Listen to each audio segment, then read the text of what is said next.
The Greek god that controls your decisions, behavioral psychology. Explained.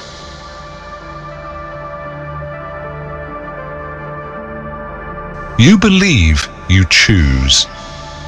You believe your decisions are rational, conscious, deliberate. But what if every major choice you make is quietly influenced by a force older than logic, older than morality, older even than civilization itself? What if an ancient god has been shaping your desires, your impulses, your fears, and your risks since before you were born? Today we are going to uncover the Greek god that silently governs your decisions, and we will decode him through behavioral psychology. In modern science, behavioral psychology teaches us that much of what we call choice is actually response. Stimulus and reaction, reward and punishment, fear and pleasure. Patterns learned, reinforced and repeated. You think you act freely, yet your brain is constantly predicting outcomes, calculating rewards and avoiding threats without asking for your permission. The Greeks understood this long before laboratories existed. They did not describe neurotransmitters or dopamine systems. They described gods, and among those gods, one stands above the rest when it comes to decision-making: Ares. Most people misunderstand Ares. They see only the god of war, violence, and bloodshed.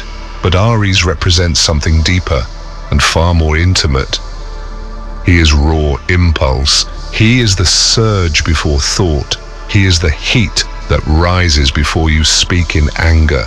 He is the thrill before you take a dangerous risk. In behavioral psychology, we would call this impulsive drive, the dominance of immediate reward over long-term consequence. When you send the message you know you should not send, Ares moves. When you choose the toxic partner again, despite knowing the pattern, Ares smiles. When you invest recklessly, speak carelessly, or react explosively, Ares has already decided for you. Behavioral psychology explains that humans are wired for immediate reinforcement. The brain values short-term reward more than distant outcomes. This is known as temporal discounting. The future is abstract. The present is powerful. Ares lives in the present. He does not strategize like Athena. He does not negotiate like Hermes. He does not calculate like Zeus. He reacts. Think about your last emotional decision. Was it calm and calculated or fast and charged? Research consistently shows that high emotional arousal reduces rational processing and increases impulsive action. Under stress, anger, or desire, the prefrontal cortex loses control while more primitive systems take over. The Greeks would say that in those moments, Ares steps onto the battlefield of your mind. But here is the deeper layer. Ares is not evil, he is necessary. Without him, there would be no courage, no decisive action, no defense of boundaries. Behavioral psychology also shows that risk-taking is essential for growth. Innovation requires uncertainty. Love requires vulnerability. Change requires confrontation. The problem is not Ares himself. The problem is when Ares rules alone. In Greek mythology, Ares often acts without strategy and suffers humiliation because of it. He charges forward without wisdom. That is the psychological warning embedded in the myth. Impulse without reflection leads to chaos. Reaction without awareness leads to regret. Now consider how this applies to relationships. Why do people repeatedly choose partners who hurt them? Behavioral psychology describes reinforcement cycles. Intermittent reward is the most addictive pattern of all. When affection comes unpredictably, the brain releases stronger dopamine responses. Toxic love becomes a battlefield. Emotional highs and lows create intensity, and intensity feels like passion. In mythological language, that is Ares entwined with Aphrodite. War fused with desire. You see, your decisions are not random. They follow ancient patterns of reward, fear, and attachment. The Greeks externalized these forces into gods so they could observe them. Modern psychology internalizes them into neural circuits and conditioning models. Different language, same truth. Ares also appears in your ambition. When you compete aggressively, when you feel the urge to dominate, when you crave victory, not for purpose, but for validation. Behavioral psychology explains competitive drive as a mix of status motivation and reward anticipation. Social dominance activates powerful neurological responses. Victory feels intoxicating, losing feels threatening. Ares thrives in both.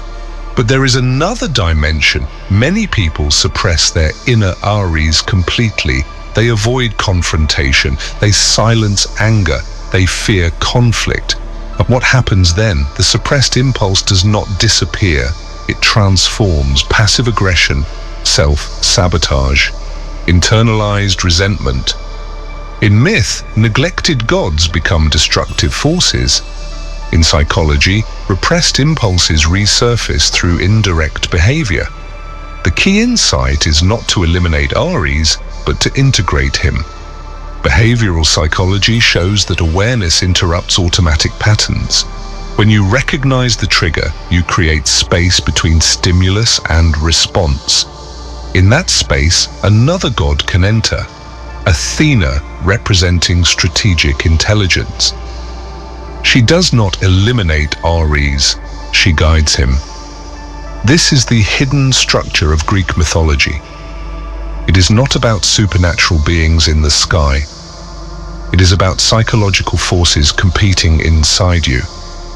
Every decision becomes a council of Olympus. Impulse argues with strategy. Desire debates with caution. Fear negotiates with ambition. And whichever force is strongest at that moment shapes your behavior. So the next time you say, "I do not know why I did that," look deeper. Ask which god was speaking. Was it Ares pushing for immediate action? Was it Aphrodite pulling you toward pleasure? Was it Hades whispering from the shadow of insecurity? Behavioral psychology gives you the mechanisms. Mythology gives you the metaphor. Together, they give you awareness, and awareness changes everything. When you understand that your decisions are influenced by ancient patterns of reinforcement, emotion, and impulse, you stop blaming fate. You stop blaming other people.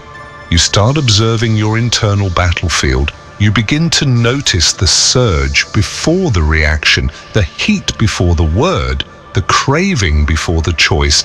That is the moment of power. The Greeks did not fear their gods, they respected them.